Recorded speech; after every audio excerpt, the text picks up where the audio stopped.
చాలా కష్టపడుతున్నాం కదా. సరే పూజ, రేపటి నుంచి నువ్వు నాతో పాటు రా.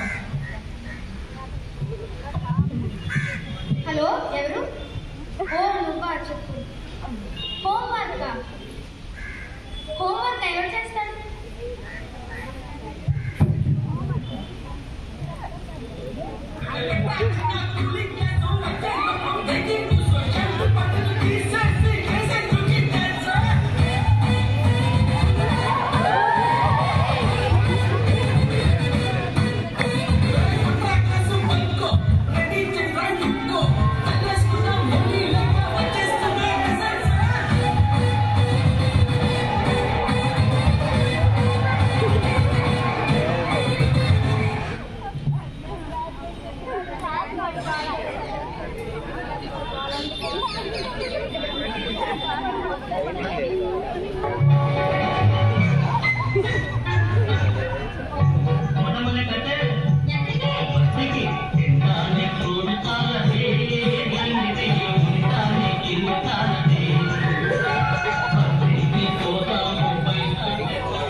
శాంతి, పిల్లలు ఏం చేస్తున్నారు?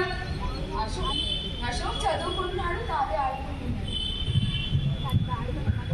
నాన్న నేను బాగా చదువుకొని నిన్ను అమ్మని బాగా చూసుకుంటా నాన్న. మా ఇంకా అయిపోయి చదువుకుంటాను.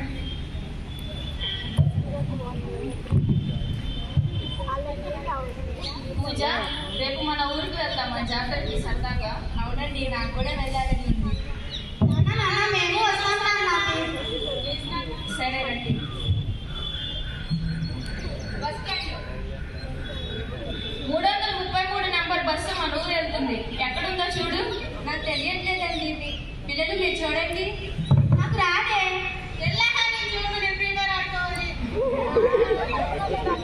అయ్యోరు, 333 నంబర్ బస్సు ఎక్కడుందో కొంచెం చూసి చెప్తారా? ఇప్పుడే మీ ముందే వెళ్ళిపోయిందండి.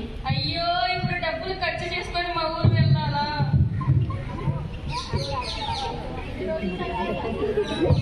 పిల్లలు ఇక ఊర్లో ఆడింది చాలు, బడికి వెళ్ళండి. కొన్ని రోజులు ఇంట్లో ఉంటారు. ప్లీజ్ నాన్న. సరే, మీ ఇష్టం.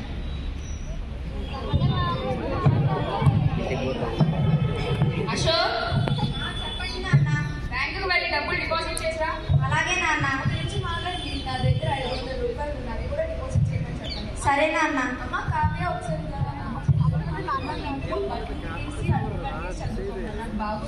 సరే అమ్మా.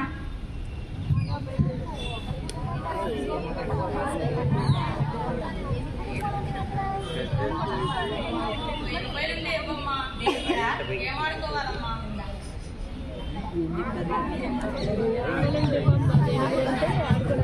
ఇవన్నీ నాకు చాలా ఇష్టం. మనం రేపు పిక్చర్కి వెళ్దామా? వెళ్తాం కదా.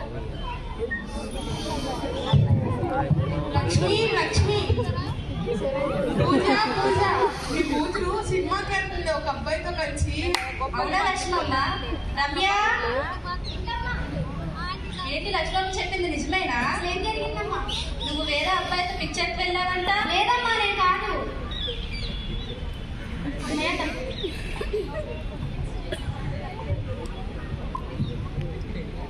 పక్క సందులో ఏదో అమ్ముతున్నారంట, మొత్తుగా ఉంటుందంటే వెళ్ళి తీసుకుందాం పదరా, ఎవరికి తెలియకుండా.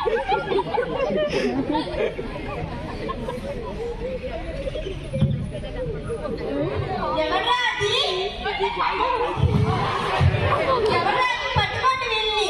గంజాయి తాగుతారా మీరంతా? మీ వయసంతా పిలవండి వాళ్ళ పేరెంట్స్. అయ్యా అయ్యా, మా పిల్లలే అయ్యా, ఏం చేశారయ్యా? వీళ్ళంతా వీళ్ళ వయసు ఎంత? గంజాయి తాగుతున్నారయ్యా. అయ్యా ఇంకోసారి తాగరయ్యా. చిన్నపిల్లలు కాబట్టి వదిలేస్తాను. ఈసారి ఇంకోసారి ఇలా జరిగితే ఎఫ్ఐఆర్ ఫైల్ జైల్లో పెట్టాల్సి వచ్చింది. అలాగే అయ్యా, రండి రండి.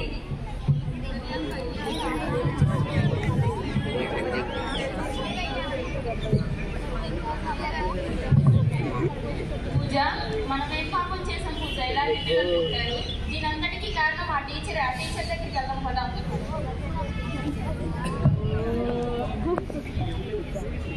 ఏంటండి వచ్చారు?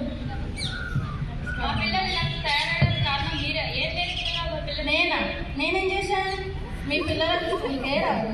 నేను పాడు చేసేదే ఉంది అందులో. వాళ్ళ అటెండెన్స్ చూడండి ఒకసారి. వస్తే నెలకి 1-2 రోజులు మాత్రమే మీ పిల్లలు వచ్చేది. పేరెంట్స్ మీటింగ్ రమ్మంటేనేమో రాదు, ఫోన్లు చేస్తేనేమో ఫోన్ ఎక్కదు. మాటికి ఊర్లు అని చెప్పి ఊర్లోకి తీసుకెళ్తారు మీరే. మాటలు చేది మీరే, మమ్మల్ని అనేది మీరే. మా అడగగానే డబ్బులు ఇస్తారు వాడుకోండి. మా గౌరవం లేకుండా మాట్లాడితేనేమో మురిసిపోతారు. ఒకటి చెప్పినా రాము, సోమేష్ శాంతిల పిల్లలు కూడా ఇక్కడే చదువుతున్నారు. వాళ్ళు రెగ్యులర్గా స్కూల్కి వస్తారు, విజయం అవార్డ్స్ రాస్తారు. మరి అందుకే కదా వాళ్ళు ఫస్ట్ వస్తుంది ప్రతిసారి క్లాస్లో. చూడరాము,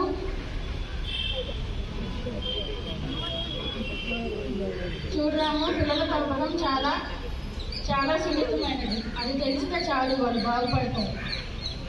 సరేండి.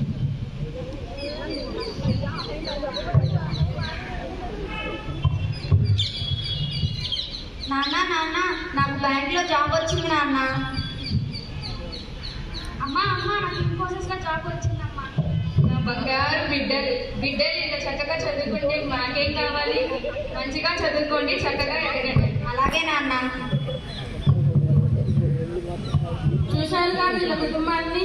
వీళ్ళు కూడా గ్రామాల నుండి సిటీకి వచ్చి పనులు చేసుకుంటా వాళ్ళ పిల్లల్ని చదివించుకుంటున్న వాళ్ళే.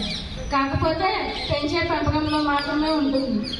సోమేష్ శాంతిల పిల్లలకేమో ప్రభుత్వ ఉద్యోగాలు, కానీ రాము పూజ వాళ్ళ పిల్లలకేమో జైళ్ళంటూ పోలీసులంటూ బ్రతుకుతున్నారు. మన పిల్లల చదివే మన భవితకు వెలుగు.